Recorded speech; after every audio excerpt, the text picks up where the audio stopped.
ಅಣ್ಣ, ಅದಕ್ಕೆ ಅಣ್ಣ ಎಲ್ಲೋಯ್ತು? ನಿಮ್ಮ ಅಣ್ಣ ಇಲ್ಲ, ಎಲ್ಲ ಆಚೆ ಹೋಗೋನೆ. ಅಯ್ಯೋ, ಅಣ್ಣ ಬೇರೆ ಮನೇಲಿಲ್ಲ.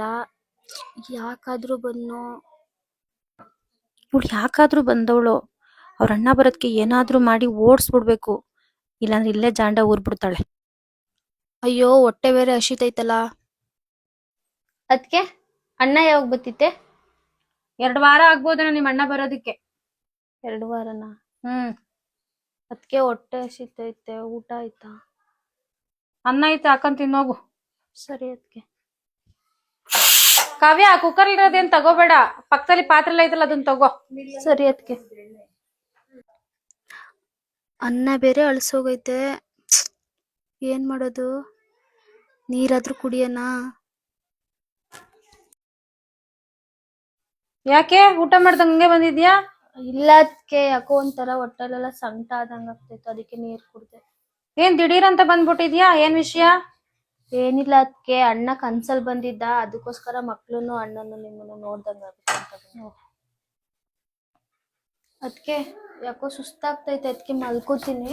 ಕಾವ್ಯ, ಅದು ನಮ್ ರೂಮು, ನಾನು ನಿಮ್ಮಣ್ಣ ಅಷ್ಟೇ ಮಲಗ್ಬೇಕಲ್ಲಿ, ನಂಗೆ ಬೇರೆ ಯಾರು ಮಲಗೋದು ಇಷ್ಟ ಆಗಲ್ಲ. ಅಣ್ಣ ಇದ್ದಿದ್ರೆ ಚೆನ್ನಾಗಿರ್ತಿತ್ತು. ಅಣ್ಣ ಬಂದ ತಕ್ಷಣನೇ ನೋಡ್ಕೊಂಡು ಮಾತಾಡ್ಸ್ಕೊಂಡು ಹೋಗ್ಬಿಡ್ತೀನಿ. ಓಹೋ, ಇವಳೇನ್ ಮಾರಾಣಿನೇನೋ, ಇವಳು ಬಂದ ತಕ್ಷಣ ನಾನು ರೂಮ್ ಬಿಟ್ಟು ಕೊಟ್ಬಿಡ್ಬೇಕಂತೆ. ಹಲೋ. ಏನಿಲ್ಲ ಕಣೆ, ಇವಳು ಬೇರೆ ಯಾಕೋ ಮನೆಗ್ ಬಂದ್ ಕೂತ ಬಿಡೋದ್ ಏನಾಗಿತ್ತು, ಯಾವಾಗ ನೋಡು 3 ದಿನಕ್ಕೂ ಎಣ್ಣೆ ಎಣ್ಣೆ ಅಂತ ಬರ್ತಾಳೆ. ಅವ್ರ ಅಣ್ಣ ಏನೋ ಪುತ್ರ ಕನ್ಸಲ್ ಬೇರೆ ಬಂದ್ಬಿಟ್ಟಿದ್ನಂತೆ, ನೋಡಕ್ಕೆ ಬಂದೆ ಅಂತ ನಾಟಕ ಹೊಡಿತಾಳೆ.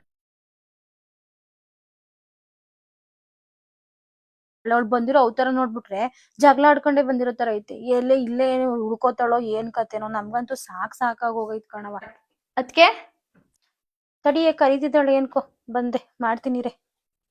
ಏನೇ? ಅದಕ್ಕೆ ನಮ್ಮ ಮನೆಯವ್ರು ಯಾಕೋ ಫೋನ್ ಮಾಡ್ತಿದ್ದಾರೆ ಬಾ ಅಂತ, ನಾನು ಹೋಗ್ತೀನಿ. ಏನೋ ನಿಮ್ಮ ಅಣ್ಣ ಕನ್ಸಿಗೆ ಬಂದ್ಬಿಟ್ಟಿದ್ದಾನೆ, ನೋಡ್ಬೇಕು ಹಂಗೆ ಹಿಂಗೆ ಅಂತ ಬಂದೆ. ಇಲ್ಲ, ಫೋನ್ ಮೇಲೆ ಫೋನ್ ಮಾಡ್ತಾ ಇದಾರೆ ಬಾ ಅಂತ, ಅದಕ್ಕೆ ಹೋಗ್ತಾ ಇದ್ದೀನಿ.